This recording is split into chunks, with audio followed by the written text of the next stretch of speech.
ॐ नमः शिवाय। ॐ नमः शिवाय। जितनी अजीब ये दुनिया है उतनी ही अजीब इसकी उत्पत्ति भी है और इस संसार में पूजे जाने वाले भगवान के रूप भी उतने ही आश्चर्य में डालने वाले हैं। अगर आज भारत में सबसे ज्यादा मंदिर किसी भगवान के हैं तो आप कहेंगे कि भगवान शंकर की। हिंदुस्तान में भगवान भोलेनाथ के लिए आस्था ही कुछ और है, लेकिन भगवान शंकर ही वो भगवान है जिनका रूप कई प्रश्न खड़े करता है कि आखिर भोलेनाथ के गले में सांप क्यों रहता है, सर पर चंद्रमा होने का क्या मतलब है, शरीर पर भस्म क्यों होती है, अंग पर शेर की खाल का क्या मतलब है और बहुत कुछ। आज हम आपको भगवान शंकर के ऐसे ही कुछ अनसुलझे रहस्यों से अवगत कराएंगे जिनको आपने देखा तो कई बार होगा, पर आप उन रहस्यों को अभी तक सुलझा नहीं पाए होंगे। नमस्कार, स्वागत है आपका। ॐ नमः शिवाय। ॐ नमः शिवाय। भगवान भोलेनाथ का नाम आए और उनके प्रिय प्रसाद की बात ना हो, ये कैसे हो सकता है।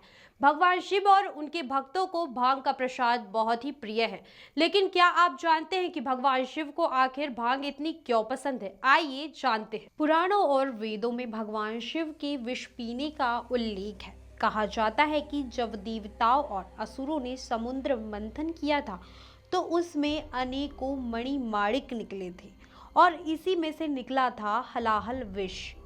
विष इतना जहरीला कि जो पिए वो मर जाए। उसे किसी भी देव में धारण करने की क्षमता नहीं थी।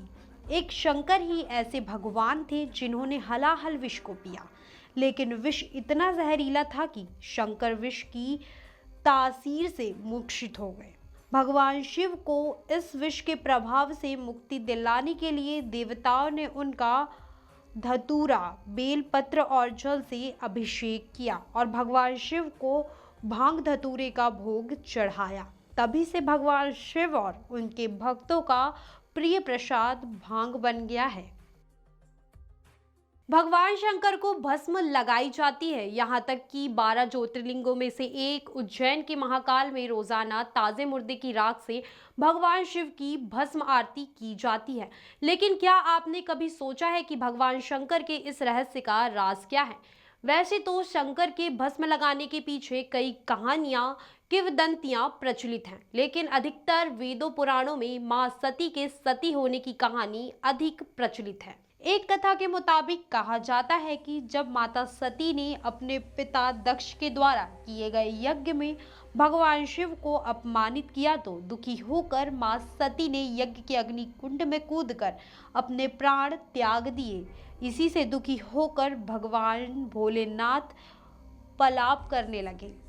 शिव को सती के दुख से निकालने के लिए भगवान विष्णु ने मां सती के शरीर को भस्म कर दिया और उसी भस्म को शिव ने अपने शरीर पर लपेट लिया और तभी से भगवान शिव को भस्म चढ़ती है। भगवान शिव की वेशभूषा जितनी विचित्र उतने ही विचित्र है उनसे जुड़े रहस्य। उन्हीं रहस्यों में से एक है भगवान शिव का भूतों के साथ रहना। भगवान शिव को दुखियों का नाथ कहा जाता है, यानी दीन दुखियों का नाथ। इसीलिए भगवान भोलेनाथ भूत प्रेतों के साथ रहते हैं। पुराणों में भगवान की कथनों का उल्लेख है। उसमें उन्होंने कहा है कि मैं उन सभी जीवों को अपने पास शरण देता हूँ जिनसे सब द्वेष रखते हैं या भय करते हैं, और भूत प्रेत भी उन जीवों में अपना स्थान रखते हैं। इसीलिए शंकर अपने साथ भूत रखते हैं। वासुकी, सांपों के भगवान और वासुकी के भगवान भोलेनाथ। पौराणिक कथाओं में कहा जाता है कि शिव ने सांपों के राजा वासुकी को अपने गले में धारण कर रखा है। कहा जाता है कि सांपों के राजा वासुकी हमेशा शिव की पूजा करने में लीन रहते थे और उनकी इसी भक्ति से भोलेनाथ ने खुश होकर वासुकी नाग को अपने गले से लिपटे रहने का वरदान दिया। इसके बाद से सांपों के राजा वासुकी अमर हो गए और हमेशा के लिए शंकर के गले में लिपट गए। वासुकी की भक्ति से प्रसन्न होकर ही भगवान शिव ने उन्हें अपने गढ़ों में शामिल कर लिया था। पुराणों में ये कथा भी प्रचलित है कि सांपों ने ही सबसे पहले शिवलिंग की पूजा करना शुरू किया था। तभी से शिवलिंग को पूजा जाता है। रुद्राक्ष का अर्थ है रुद्र और अक्ष।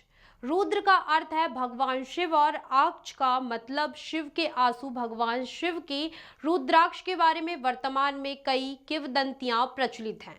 उन्हीं में से एक है भगवान शिव के ध्यान मग्न होने की कहानी। पुराणों में कहा जाता है कि शंकर ने अपने मन को वश में करके संसार के हित के लिए सैकड़ों साल तक तपस्या की, लेकिन किसी ध्येय की वजह से भगवान शिव का मन दुखी हो गया और जैसे ही उन्होंने आंखें खोली, उनकी आंखों से आंसुओं की बूंदें जमीन पर गिर गई।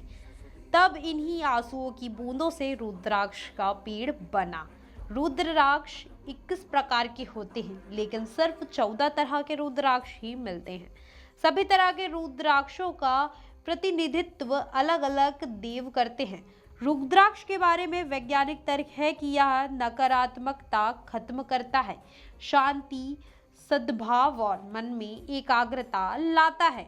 एक मुखी रुद्राक्ष वैसे बताया है कि समस्त फलदायी है भगवान शंकर का, और जिसके पास एक मुखी रुद्राक्ष है वो तो लक्ष्मी पुत्र है। अनेक प्रकार की जो है कार्य उसकी संपन्न है।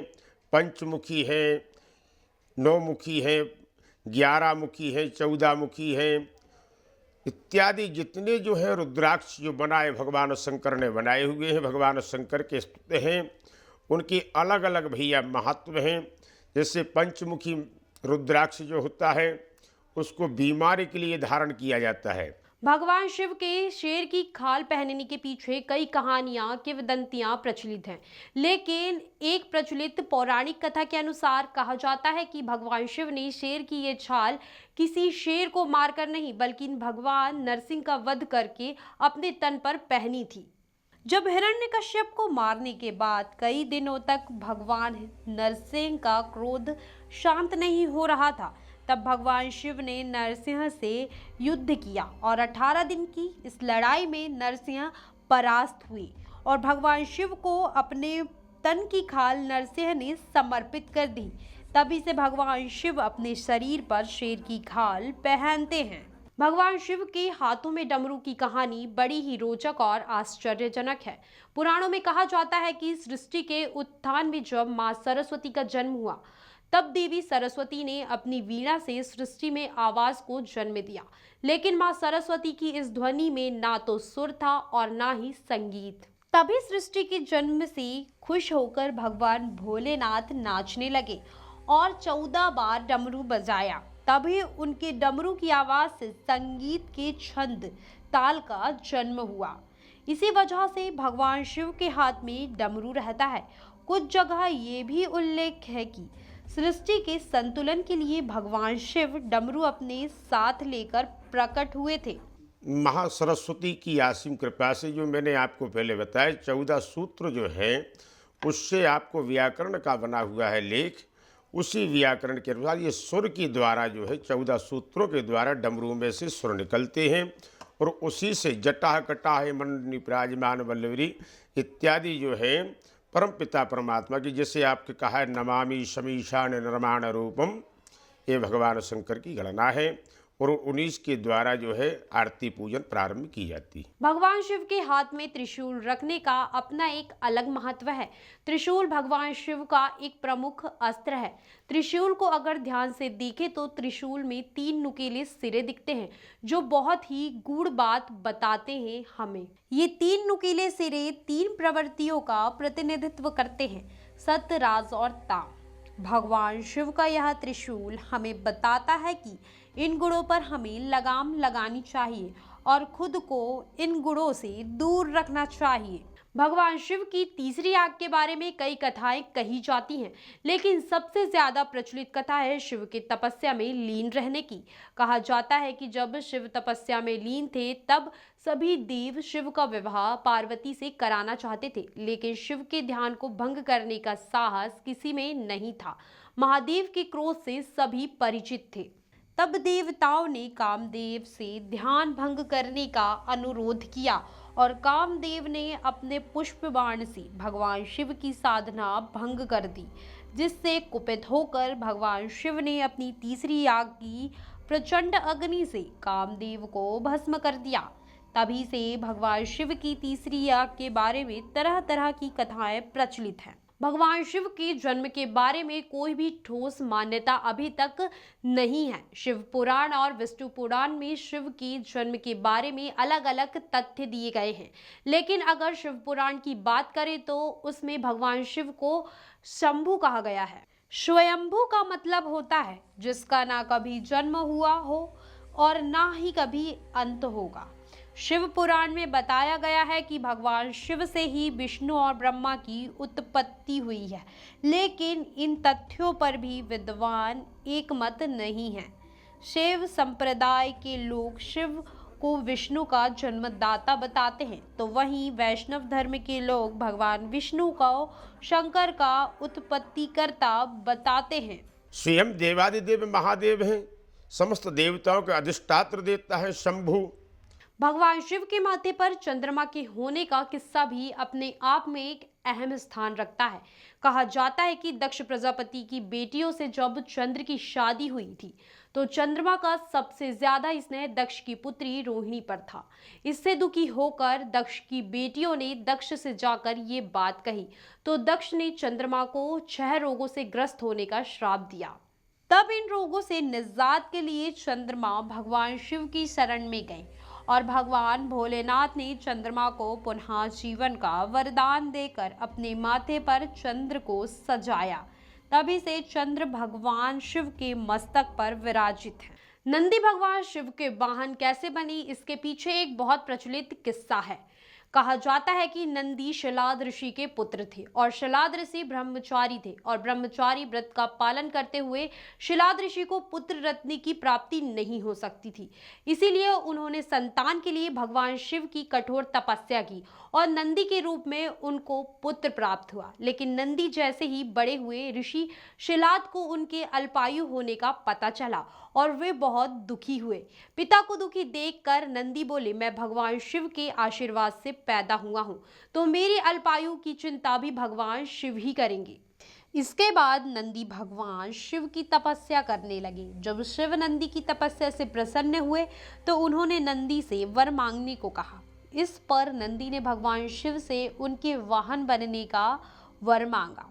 इससे खुश होकर भगवान शिव ने नंदी को बैल का मुंह देकर अपना वाहन बनाया और अपने गढ़ों में नंदी को सर्वश्रेष्ठ स्थान दिया। तभी से नंदी भगवान शिव के वाहन के रूप में पूजे जाते हैं। कर्पूर गौरम करुणावतारम संसार सारम भुजगेंद्रहारम सदा बसंतम हृदयारविंदे भवम भवानी सहितम नमामि। खबरों में बने रहने के लिए ग्रामीण भारत टीवी को सब्सक्राइब कीजिए और बेल आइकॉन दबाना ना भूलें।